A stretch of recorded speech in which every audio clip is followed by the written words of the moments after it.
Morning lovely students. सो हमने previous lecture में अपना tissue of heart and cardiac system का थर्ड पार्ट देख लिया था, जिसमें हम लोगों ने कैसे आपकी कार्डियक साइकिल वर्क करती है, what is the meaning of cardiac cycle, कितना ड्यूरेशन होता है कार्डियक साइकिल का। आप मुझे कमेंट सेक्शन में लिख के बताएंगे। मैंने आपको प्रीवियस लेक्चर में बताया, ठीक है।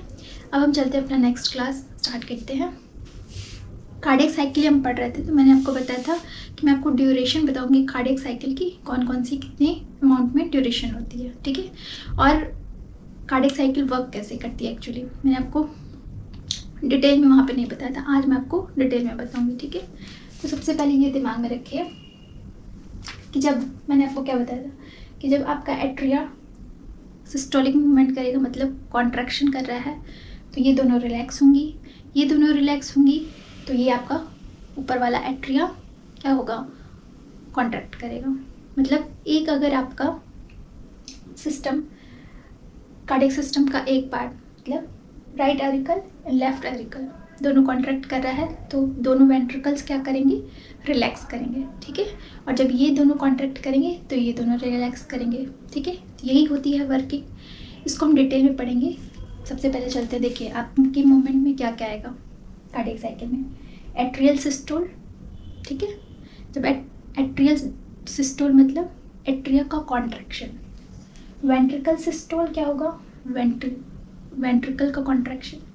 उसी तरह जब सिस्टोलिक मूवमेंट का मतलब क्या होता है, कॉन्ट्रैक्शन। डायस्टोलिक मूवमेंट का क्या मतलब होता है, रिलैक्सेशन। तो सबसे पहले हम फर्स्ट चैम्बर से स्टार्ट करते हैं, इन दोनों से, ठीक है। एट्रियल सिस्टोल से हम स्टार्ट करेंगे अपने कार्डियक साइकिल का पार्ट। तो सबसे पहले हम चलते हैं एट्रियल सिस्टोल के बारे में पढ़ते हैं। देखिए सबसे पहले इसमें क्या होगा, आपको पता है कि right auricle and left right ventricle के बीच में कौन सी वॉल्व होती है, मैंने आपको प्रीवियस लेक्चर में पढ़ाया है। Yes, it is tricuspid valve, ठीक है, ध्यान में रखिएगा। और इन दोनों के बीच में बाइकस्पिड वॉल्व या मिट्रल वॉल्व जिसको कहते हैं, ठीक है। तो ट्राइकस्पिड और बाइकस्पिड वॉल्व दोनों ओपन हो जाएगा जब एट्रियल सिस्टोल होगा। सिस्टोल मीन्स कॉन्ट्रैक्शन होगा, यहाँ पे लिख लीजिएगा कॉन्ट्रैक्शन। सिस्टोल मूवमेंट मतलब कॉन्ट्रैक्शन, कॉन्ट्रैक्ट कर रही है आपकी right atrium left atrial wall, ये दोनों क्या होंगी, कॉन्ट्रैक्ट होंगी। तो ये वॉल्व्स क्या होंगी, खुलेंगी। दोनों एवी वॉल्व हैं, tricuspid valve and bicuspid valve. AV valve क्यों कह रहे हैं, ये एट्रियम है, ये वेंट्रिकल है, तो इन दोनों के बीच की वॉल्व को क्या कहेंगे, एवी वॉल्व, ठीक है। तो एट्रियो वेंट्रिकुलर वॉल्व आपकी क्या होगी, ओपन हो जा रही है यहाँ पे, ठीक है। फर्स्ट पॉइंट क्या हो जाएगा आपका, valve of Eustachian and valve of Thebesian closed. अब ये क्या होता है, देखिए जब यहाँ दोनों ये right atrium left atrium contract कर रहे हैं, तो यहाँ पे भी तो कई सारी वॉल्व है ना, जैसे मैंने आपको वॉल्व ऑफ थिवेशियन बताया था जो कोरोनरी साइनस में प्रेजेंट होती है। सो इंफीरियर वेना केवा में कौन सी वॉल्व होती है, यूस्टेचियन वॉल्व होती है। तो ये यूस्टेचियन वॉल्व के थ्रू एंड थिवेशियन वॉल्व के थ्रू आपका ब्लड वापस से सिस्टम में जा सकता है ना, मतलब रिवर्स फ्लो हो सकता है, पल्मोनरी वेन्स के थ्रू वापस जा सकता है। तो इनको क्लोज करने का काम आप करोगे ना, तो ठीक है। तो वॉल्व ऑफ यूस्टेचियन जो इंफीरियर वेना केवा में प्रेजेंट है, वॉल्व ऑफ थिवेशियन जो कोरोनरी साइनस में प्रेजेंट है, ये सब मैंने आपको प्रीवियस लेक्चर में पढ़ाया है, कौन सी वॉल्व कहाँ प्रेजेंट है। ये दोनों क्या हो जाएंगी, क्लोज हो जाएंगी, क्या हो जाएंगी, क्लोज हो जाएंगी। तो ये दिमाग में रखिएगा, क्यों इनका क्लोज होना क्यों ज़रूरी है, क्योंकि जब ये वॉल्व कॉन्ट्रैक्ट हो रही हैं तो वापस से ब्लड आपकी सिस्टम में जा सकता है, ठीक है।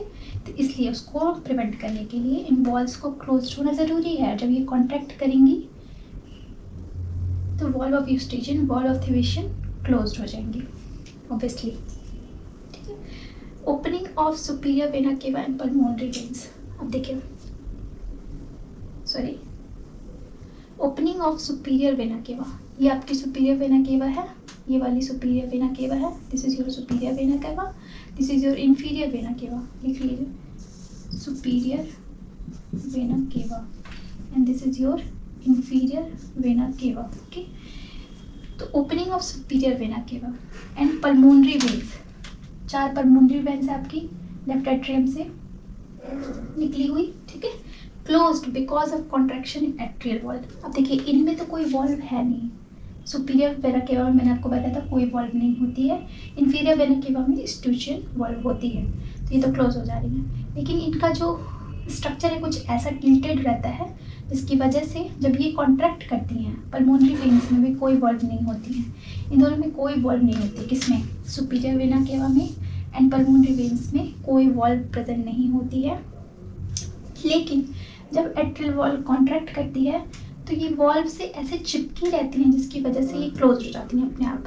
ठीक है, जब कॉन्ट्रैक्शन होता है तो ये अपने आप वॉल्व, इनकी वॉल्व्स चिपकी रहती हैं जिसकी वजह से क्या होता है, ये अपने आप क्लोज हो जाती है। ठीक है, समझ में आ रहा है आपको मैं क्या कह रही हूँ? ठीक है, तो ये पॉइंट हो गया, close because of contraction in atrial valve. इनमें कोई वॉल्व प्रेजेंट नहीं होती due to contraction of atria. ये अपने आप ऐसी जगह सेचुएटेड होती है जिनकी वजह से ये क्लोज हो जाती हैं ताकि रिवर्स ब्लड फ्लो ना हो पाए। ठीक है, अब ब्लड कहाँ से कहाँ जाएगा जब आपका एट्रियम कॉन्ट्रैक्ट कर रहा है? तो yes, blood goes from atria to, सारा ब्लड कहाँ से कहाँ जाएगा? एट्रिया से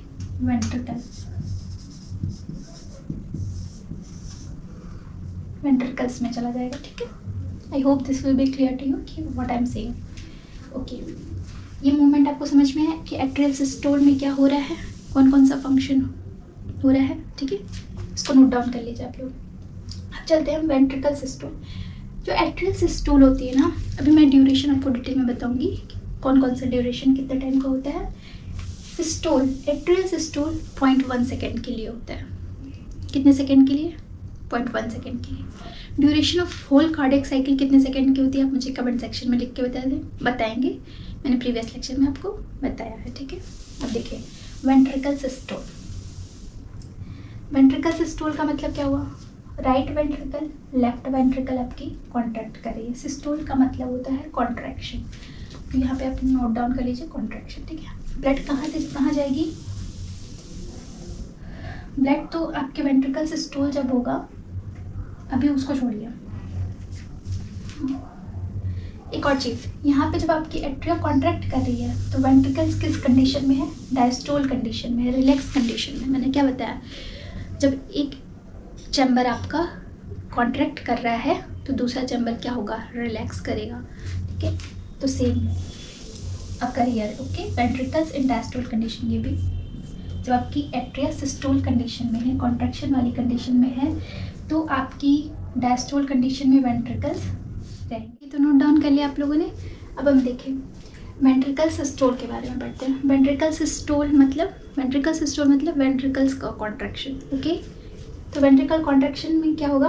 देखिए पहले तो देखिए, जब आपके एट्रिया सिस्टोल कंडीशन में है तो ब्लड आपका एट्रियम से वेंट्रिकल आ गया। ठीक है, तो जब एट्रिया से वेंट्रिकल आपका ब्लड आ गया एवी वॉल्व के ओपन होने से, ठीक है, तो यही मैंने लिखा है, ब्लड कहाँ से कहाँ जाएगा? एट्रिया से वेंट्रिकल आ चुका है। तो अब जैसे ही यहाँ पे ब्लड आएगा ना, यहाँ पे एक मसल्स प्रेजेंट होती हैं जिनको हम पैपिलरी मसल्स कहते हैं। ध्यान से सुनिएगा, पैपिलरी मसल्स क्या हो जाएंगी? कॉन्ट्रैक्ट करेंगी, और पैपिलरी मसल से ही आपका एक ऐसा स्ट्रक्चर जुड़ा रहता है एवी वॉल्व से, इसका नाम है कॉर्डा टेंडिनी। दोनों साइड में जुड़ा रहेगा। क्या नाम है इसका? कॉर्डा टेंडिनी।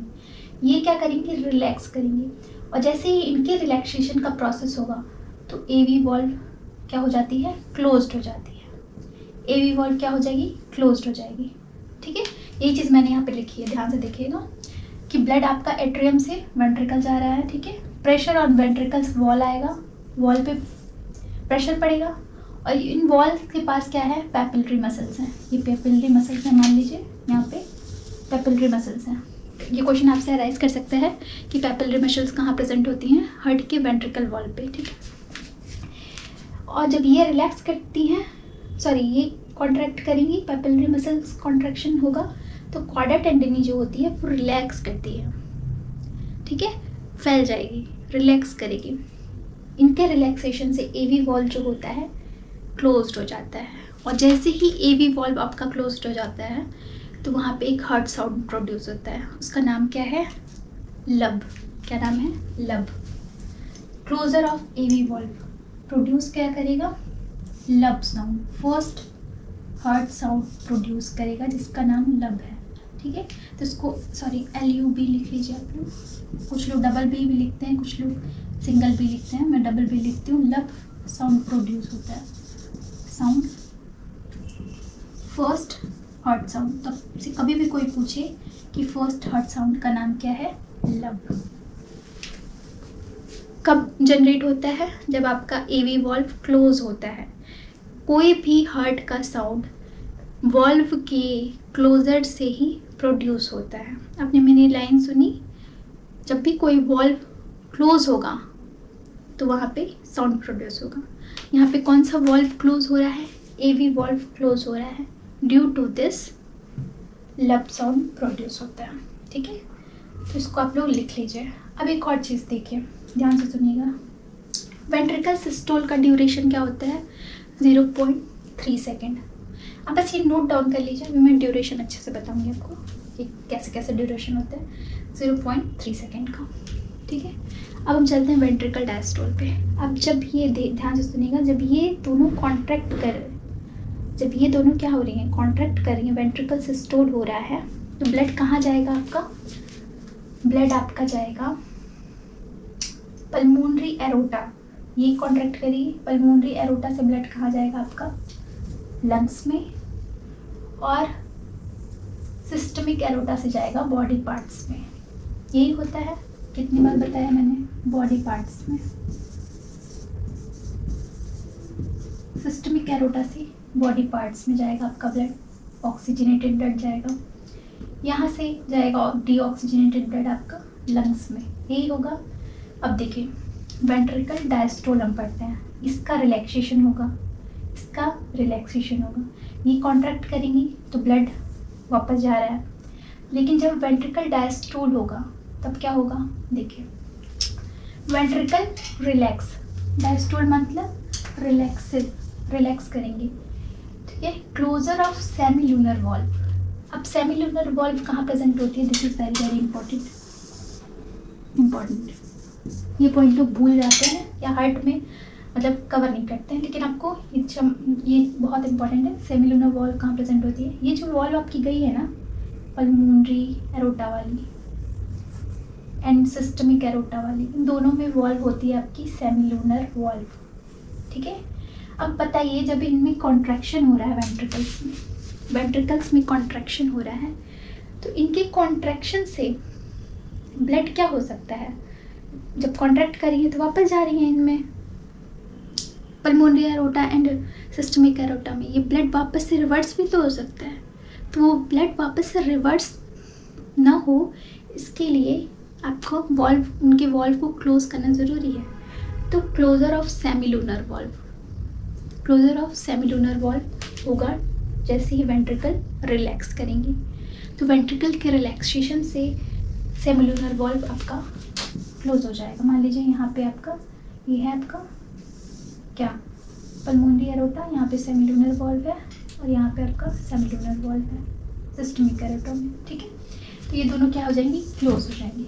अब मैंने क्या बताया, हमेशा क्लोजर से साउंड प्रोड्यूस होता है। तो production of second heart sound जिसका नाम है डब, लब डब, लब डब, दो ही हार्ट साउंड प्रोड्यूस होता है, ठीक है। तो सेकेंड साउंड क्या है, डब, किसके क्लोजर से, सेमीलूनर वॉल्व के। तो इसको लिख लीजिए आप लोग, ठीक, तो इसको लिख लीजिए आप लोग, डब, DUB।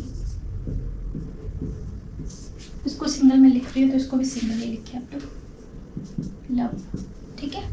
तो सेकेंड हार्ट साउंड आपका क्या होता है, डब।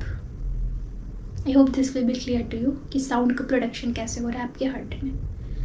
कौन सी वॉल्व क्लोज हो रही है तो लब प्रोड्यूस हो रहा है, कौन सी वॉल्व यहाँ पे क्लोज हो रही है तो डब प्रोड्यूस हो रहा है। तो ऐसे आपका हार्ट साउंड प्रोड्यूस होता है। तो अब देखिए, एक और चीज़ आपको बहुत ही इंपॉर्टेंट है, वो इसको पहले नोट डाउन कर लीजिए, फिर अब मैं आगे चलती हूँ। पहले इसको नोट डाउन कर लीजिए। और जो भी मैं पढ़ा रही हूँ ना, एक और चीज़, वेंट्रिकल डायस्टोल कितने सेकंड का होता है, 0.5 सेकंड का। अभी मैं ड्यूरेशन अच्छे से बता रही हूँ, डोंट वरी फॉर इट। पहले आप लोग इतना नोट डाउन कर लीजिए, ठीक है, फिर मैं आगे चलती हूँ। ओके,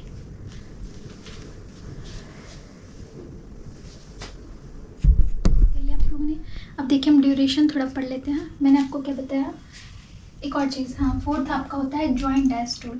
जब आपकी चारों चैम्बर्स रिलैक्स करती हैं, एक पॉइंट ऐसा आता है जो बहुत ही कम सेकंड के लिए होता है, जहाँ आपकी चारों चैम्बर्स क्या होती है, रिलैक्स करती हैं। तो ड्यूरेशन आपकी होती है 0.4 सेकेंड की। And this is very very important, आपसे पूछ सकता है जॉइंट डायस्टोल चारों चैम्बर्स में होता है, कितने सेकेंड के लिए होता है, 0.4 सेकेंड के लिए। तो ये ऐसा रिलैक्सेशन है ना कि ये चारों में क्या होगा, जुड़ेगा, ऐड होगा, ऐड ऑन होगा, ठीक है, मतलब चारों चैम्बर्स में ऐड होगा ये ड्यूरेशन 0.4 सेकेंड का। देखिए तो ड्यूरेशंस में आपका एट्रियल सिस्टोल कितने सेकेंड का होता है, भी मैंने बताया था 0.1 सेकेंड का। एट्रियल डायस्टोल कितने सेकेंड का हो रहा है, ये भी तो रिलैक्स करेंगे ना, तो इनके रिलैक्सेशन में आपका जॉइंट डायस्टोल जुड़ जाएगा। जॉइंट डायस्टोल कितना है, 0.4 सेकेंड का। जब एट्रियल डायस्टोल कंडीशन में है तो वेंट्रिकल सिस्टोल कंडीशन तो जुड़ेगी ना। वेंट्रिकल सिस्टोल कंडीशन कितनी है, 0.3 सेकेंड की। मतलब जब एट्रिया डायस्टोल कंडीशन में है तो वेंट्रिकुलर सिस्टोल कंडीशन में होगी, कॉन्ट्रैक्शन करेगी, एट्रिया रिलैक्स करेगी, तो ये दोनों एड ऑन हो जाएंगे। तो टोटल एट्रियल डायस्टोल कितने सेकेंड का होता है, 0.7 सेकेंड का। ओके, ये वाला बस इसके में जुड़ जा रहा है जॉइंट डायस्टोल। अब देखिए वेंट्रिकल सिस्टोल तो सबको पता है 0.3 सेकेंड का हो रहा है, ठीक है, लेकिन वेंट्रिकल डायस्टोल, डायस्टोल में आपका ये जुड़ जाएगा, एड ऑन हो रहा है, तो कितना हो जाएगा, वेंट्रिकल डायस्टोल हो रहा है तो आपकी एट्रिया क्या होगी, सिस्टोलिक कंडीशन में होगी, और एट्रियल सिस्टोलिक कंडीशन कितनी है, 0.1 सेकेंड, तो ये हो जाएगा, ठीक है, और जॉइंट डायस्टोल आपका जुड़ जाएगा, तो ये टोटल कितना हो गया, 0.5 सेकेंड का। तो वेंट्रिकल डायस्टोल कितने सेकेंड का होता है, 0.5 सेकेंड का। तो ये ड्यूरेशंस हैं आपके, क्वेश्चन आपका अराइज कर सकते हैं। ड्यूरेशन ऑफ कार्डियक साइकिल कितना होता है, आप मुझे कमेंट सेक्शन में लिख के बताएंगे। ओके, अब देखिए इसके अलावा मैंने आपको एक और चीज़ बतानी है जो मैंने बताया नहीं, ये जो लब डब प्रोड्यूस हो रहा है साउंड आपका, ये जो लब एंड डब साउंड प्रोड्यूस हो रहा है, जिसमें से लब जो साउंड होता है वेंट्रिकल सिस्टोल की वजह से प्रोड्यूस हो रहा है, एंड ये वेंट्रिकल डायस्टोल की वजह से प्रोड्यूस हो रहा है, ठीक है। लब जो है हाई पिच्ड वॉइस है, इसको आप लोग नोट डाउन कर लीजिए जो मैं बोल रही हूँ, सॉरी लो पिच्ड वॉइस है लब, धीमी, निम्न, महीन जो होती है पिच्ड वॉइस, लो पिच्ड वॉइस है, ये हाई पिच्ड वॉइस है डब।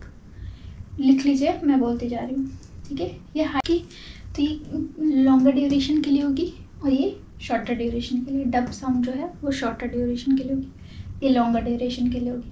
मैंने क्या बताया, दोनों की क्लोजिंग, वॉल्व की क्लोजिंग की वजह से साउंड प्रोड्यूस हो रहा है, ये एवी वॉल्व की क्लोज से प्रोड्यूस होगा एंड ये सेमिलुनर वॉल्व की क्लोज से प्रोड्यूस होगा, ठीक है। तो ऐसे लब डब का साउंड प्रोड्यूस होते हैं। डिफरेंस क्या होता है ये मैंने आपको बता दिया, ठीक है। अब हम आगे के लेक्चर्स में कार्डियक आउटपुट, स्ट्रोक वॉल्यूम, ये सब पढ़ेंगे थोड़ा डिटेल में, ठीक है।